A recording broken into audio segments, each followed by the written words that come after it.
pagi anak-anak. Ayo semangat.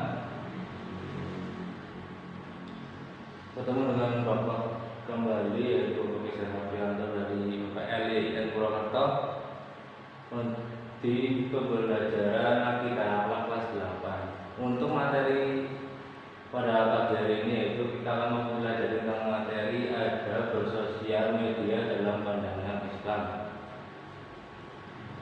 Sebelum kita masuki pembelajaran pada pagi hari ini, marilah kita berdoa terlebih dahulu. Bismillahirrahmanirrahim.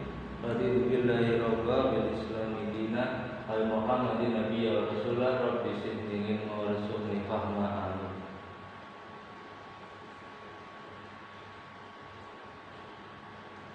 Sebelum kita masuki bab 10 yaitu adab bersosial media dalam pandangan Islam,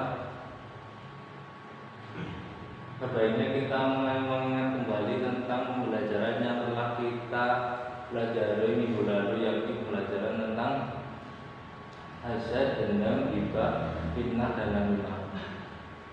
Masih pada ingat ya tentang pembelajaran minggu kemarin? Ya, alhamdulillah masih ingat semua. Lalu kita masuk ke pertama, yaitu tujuan pembelajaran. Tujuan pembelajaran kita pada pagi ini adalah memulai kegiatan pembelajaran menggunakan pendekatan saintifik yang mengajar peserta didik untuk mengamati, membaca, mengidentifikasi, menulis, menyelesaikan dan mempresentasikan hasilnya. Diharapkan peserta didik mampu mendeskripsikan dan menjelaskan adab bersosial media dalam pandangan Islam. Meningkat ke materi yang pertama, yaitu pengertian media sosial. Sebelum itu, anak-anak buka dulu buku LKS akidah akhlaknya di halaman 133. Ya, pengertian media sosial ini menurut Bill Dictionary mendefinisikan bahwa media sosial adalah sarana yang digunakan oleh orang-orang untuk berinteraksi satu sama lain dengan cara menciptakan berbagi dan bertukar informasi dan gagasan dalam sebuah jejaring dan komunitas virtual. Adapun jenis-jenis media sosial itu ada 6. Yang pertama adalah collaborative project, yang kedua ada blog, yang ketiga adalah konten komunitas, yang keempat adalah social network site, yang kelima ada virtual framework, yang keenam adalah virtual social work. Adapun untuk collaborative project itu adalah kerjasama dalam kreasi konten yang dilakukan oleh beberapa pemuda secara simultan. Contohnya di sini adalah Wikipedia. Untuk yang kedua adalah blog. Blog merupakan salah satu bentuk media yang paling awal. Dan di dalam blog ini itu menampilkan timestamp entries dalam bentuk kronologis. Yang populernya itu bentuknya teks. Yang ketiga adalah konten komunitas. Untuk jenis media konten komunitas ini, tujuan utama adalah berbagi konten media di antara para pengguna, termasuk dalam bentuk teks, audio, ataupun video dan PowerPoint. Untuk yang keempat adalah social working set. Social working set itu sudah sering kita gunakan, itu seperti contoh Facebook, Instagram, MySpace, Google Plus, dan lain-lain. Nah, di dalam social networking set ini kita dituntut untuk membuat profil untuk berinteraksi dengan satu sama lain. Untuk yang kelima adalah virtual game world.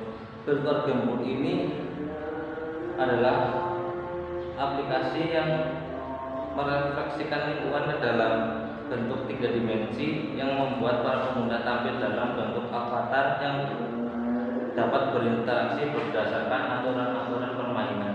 Untuk yang terakhir itu, yang keenam itu virtual social world. Virtual social world itu para inhabitan untuk memilih perilaku secara bebas dan untuk hidup dalam bentuk avatar dalam sebuah dunia virtual yang sama.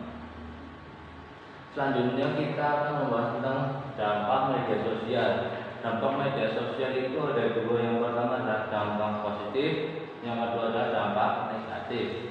Untuk dampak positif itu antara lain yang pertama bisa dimanfaatkan untuk media promosi, iklan, dan pemberitahuan secara up to date dan manfaat hiburan lainnya seperti komunitas, kuis, game, dan lain sebagainya. Untuk yang kedua, dampak positifnya adalah sebagai sarana untuk mengembangkan keterampilan sosial. Untuk yang ketiga, dengan menggunakan jejaring sosial, kita bisa berkomunikasi dengan siapa saja, bahkan dengan orang yang belum kita kenal sekalipun, dan berada di penjuru dunia manapun. Yang selanjutnya adalah media untuk mencari informasi atau data lebih mudah mendapatkan informasi. Untuk yang kelima itu memperluas jaringan pertemanan. Dengan adanya media sosial, kita dapat berteman dengan lebih mudah dan dengan orang lain di seluruh dunia. Untuk yang terakhir itu kemudahan berinteraksi dan berbisnis dalam perdagangan. Itu dampak positif media sosial. Selanjutnya untuk dampak negatif media sosial itu yang pertama adalah kecanduan. Jadi kita boleh menggunakan media sosial, tapi kita harus tahu aturan pakainya. Jadi jangan sampai kecanduan. Untuk yang kedua itu berkurangnya perhatian terhadap keluarga. Karena asiknya kita bermain media sosial, kadang kita jadi kurang interaksi antar keluarga. Untuk yang ketiga, tergantikannya kehidupan sosial. Untuk yang keempat, tersebarnya data penting yang tidak semestinya. Yang kelima adalah membuat prestasi pelajar semakin menurun. Yang keenam itu pornografi, perjudian, taktik dan penipuan. Yang ketujuh adalah kerusakan fisik karena kurangnya berolahraga. Yang terakhir adalah kurangnya kemampuan bersosialisasi. Selanjutnya kita akan mempelajari tentang adab menggunakan media sosial. Yang pertama adalah media sosial dalam pandangan Islam. Dalam pandangan Islam ada menggunakan media sosial itu yang pertama adalah kita harus tabayun atau cek dan diceknya. Dalam Al-Quran surat Al-Hujurat ayat 6 yang artinya, hai orang-orang yang beriman, jika datang orang fasik membawa suatu berita, maka periksalah dengan teliti agar kamu tidak menimpakan suatu musibah kepada suatu kaum tanpa mengetahui keadaannya, yang menyebabkan kamu menyesal atas perbuatanmu itu. Jadi ada menggunakan media sosial dalam pandangan Islam tabayun itu kita harus meneliti terlebih dahulu sebelum kita mempercayai suatu informasi. Dalam surat ini dijelaskan bahwa kita harus meneliti dulu orang yang menyampaikan dan juga apa yang disampaikan. Selanjutnya untuk yang kedua yaitu menyampaikan informasi dengan benar. Jadi Islam juga mengajarkan membuat opini yang jujur didasarkan atas bukti fakta lalu diungkapkan dengan tulus. Selanjutnya itu haram menebar fitnah, kebencian dan lain-lain sebagainya seperti hibah atau yang lainnya. Untuk yang keempat yaitu media sosial digunakan untuk amar ma'ruf nahi munkar yang menjamin dan mengatur kebebasan berekspresi. Untuk yang selanjutnya ya, tidak digunakan untuk mengolok-olok orang lain. Untuk yang terakhir yaitu media sosial itu tidak boleh untuk menyebarkan kebencian dan membuat berita palsu atau hoax. Seperti itu untuk adab media sosial menurut pandangan Islam. Untuk materi yang selanjutnya itu adab atau tata cara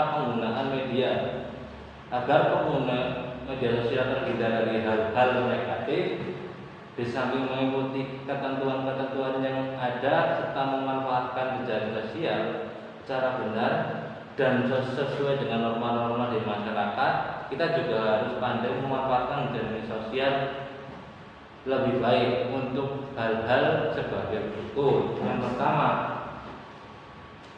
untuk pelajar dalam memanfaatkan Facebook untuk metode pembelajaran online sehingga belajar dan mengajar tidak menonton dan lebih fun. Selanjutnya, kita perlu belajar menggunakan jejaring internet secara bijak sehingga kita tidak menjadi orang yang mencandu akan jejaring sosial. Seperti tadi dampak negatifnya adalah kecanduan. Jadi kita harus bijak dalam menggunakan jejaring sosial atau media sosial. Selanjutnya, kita bisa juga membuat grup untuk sarana diskusi pelajaran. Untuk yang keempat, berbagi informasi penting, misalnya dengan memposting link, membuat status atau not yang berisi tentang suatu informasi yang berguna. Yang kelima, menyalurkan hobi menulis dengan menggunakan fasilitas not. Yang keenam adalah implementasikan sosial media dengan baik dan benar. Seperti itu.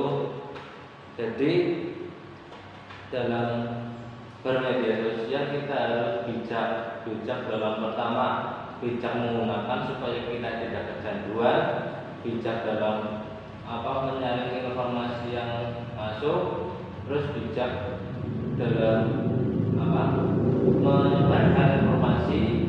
Jadi lebih baik kita menyebarkan informasi yang berguna, terus jangan lupa kita implementasikan sosial media dengan baik dan seperti itu. Mungkin cukup dari Bapak di Boskun ini tentang materi tentang ada bersosial media dalam pandangan Islam.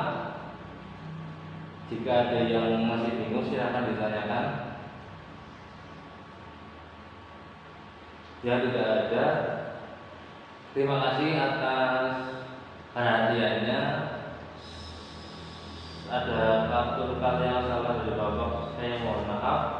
Sekian. Wassalamualaikum warahmatullahi wabarakatuh.